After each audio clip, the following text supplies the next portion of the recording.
Thank you, Mr. Chairman. I'd like to be associated also with the comments you made at the opening of this session, also the comments of Ranking Member Menendez, as well as the questions which he asked. And I'd like to indicate my concurrence also with the comments made by Mr. Blinken as he began. A number of things stood out. One was his conviction, which I share, that we be involved in the world, because the world is a safer place if we are involved in the world. And I think something we sometimes lose in our discussion of this involvement is that doesn't mean necessarily military engagement in the world. It means promoting our values, our economic interests, and so forth. And we're involved in the world because it is good for America. Not just good for the world, but it's good for us and for the people of America. And I applaud that recognition. I want to begin with some thoughts about China and think for the committee as well as for the American public that's watching this. If you'd perhaps describe for us what China has described as their ambition over this century, what they intend to achieve, and how the world would be different if they were successful in doing so. Thank you very much, Senator. China had a policy for decades of, as they described it, hiding their hand and biding their time in terms of asserting their interests beyond China's borders, leaving aside what they were doing within their borders. And I think what we've seen in recent years, particularly since the rise of Xi Jinping as the leader, has been that the hiding and biding has gone away, and they are much more assertive in making clear that they seek to become, in effect, the leading country in the world, the country that sets the norms, that sets the standards, and to put forward a model that they hope other countries and people will ascribe to. And, Senator, my own conviction is that there are many very apparent weaknesses that China continues to try to hide when it comes to projecting its model. But in the absence of an alternative, they may do better than we think.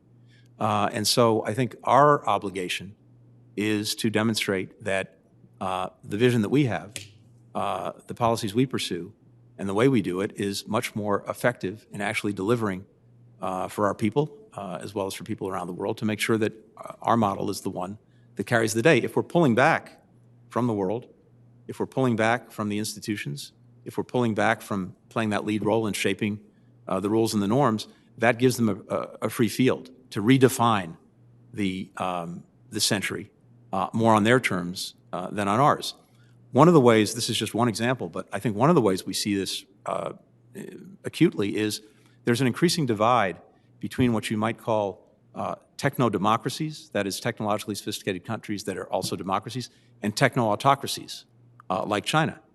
And whether the techno-democracies or the techno-autocracies are the ones that get to define how technology is used, the technology that dominates all of our lives, I think is going to go a long way towards shaping the next decades. We have a very strong interest in making sure that the techno-democracies come together more effectively so that we are the ones who are doing the shaping of those norms and rules. And to the extent technology can be infused with values, that these are more our values than theirs. But there is no doubt that I think China would like to recapture its extraordinary past, but to do so in a way that is potentially and very practically, as we're seeing already, inimical to our own values and our own interests.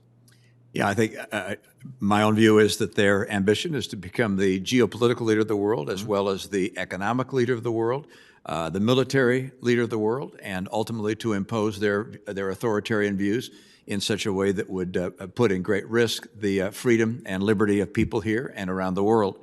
How does Taiwan and our commitments to Taiwan figure in your thinking with regards to our interests in the region?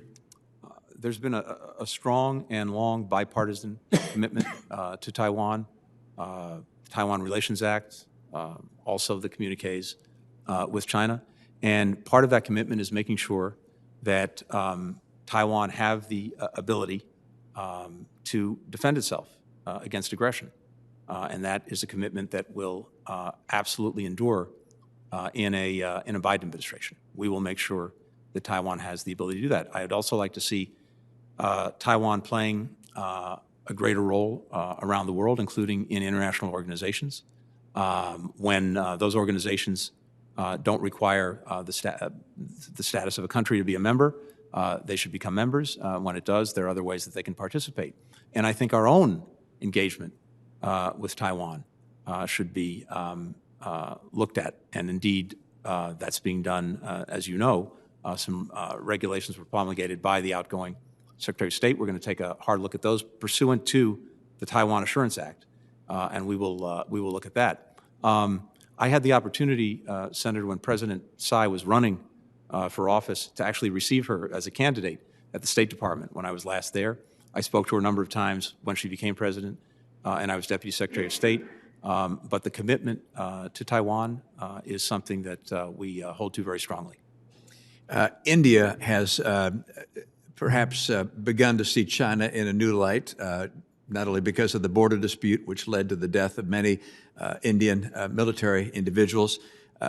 They've indicated an openness to work with us with actually in military preparations as well and war games. How can we strengthen our ties with India and strengthen their resolve to defend democratic interests in the region?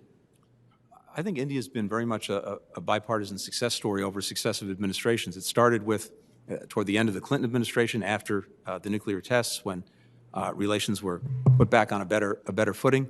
Under President Bush, we secured a peaceful nuclear cooperation agreement with India.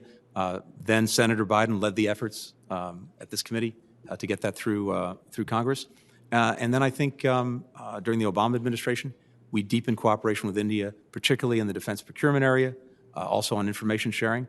And I think the Trump administration has carried that forward, including with this concept of an Indo-Pacific, and to make sure that we were working with India so that no country in the region, including China, could challenge its sovereignty, and also working with it on concerns that we share about terrorism. So I think there are many ways in which we can deepen that cooperation to pursue the path that successive administrations have put us on.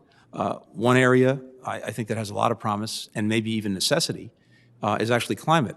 At the current rate things are going, India is poised over the next 2 or 3 decades to catch up to China in terms of the emissions that it produces. At the same time, as you know, Prime Minister Modi has been a very strong advocate for looking at renewable energy and different technologies. I think there's a very strong potential for our countries to work together in that area. Thank you. That does raise the question of what it's going to be like to serve in an administration where former Secretary Kerry is going to be working with you. I hope that you're never tempted to give in your strategy with regards to China in order to obtain a climate advantage that Secretary Kerry might be promoting. So your State Department commitment to confront China, I think, is a great significance and hopefully the priority. Let me turn to another topic, which was raised by Senator Johnson appropriately, which is a number of accomplishments of the Trump administration shouldn't be lost, and in the foreign policy arena. One of those that is perhaps questionable by members in this committee relates to the JCPOA with regards to Iran. I, like Senator Menendez, was not supportive of the JCPOA and wrote a column suggesting that it was a mistake to enter into. My concern was that it allowed Iran to eventually have a nuclear weapon, or have the capacity to have a nuclear weapon. And my view was that an agreement should only be reached if it prevented Iran forever from having a nuclear weapon.